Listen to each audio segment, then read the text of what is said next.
Hello guys, today I'm going to tell you about that flow token. Now before we start the video, let's say my legal disclaimer. This video is only for educational purpose. Do your own research for the investing. According to the white paper, Flow is a layer 1 blockchain designed from the ground up to support high scale applications like games, digital collectible NFTs and consumer apps. It combines a unique scalable architecture with a developer friendly environment to serve mainstream users.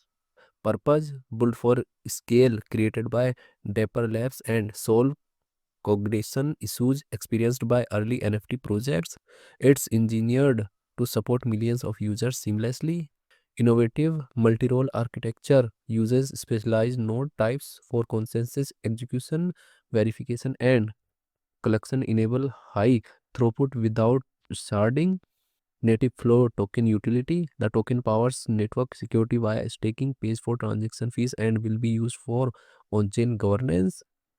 Flow token total supply is 1.64 billion and circulating supply is also 1.64 billion flow token. Flow token is listed on popular centralized exchanges like Binance, Coinbase, OKX, Bybit, KuCoin, and other centralized exchanges.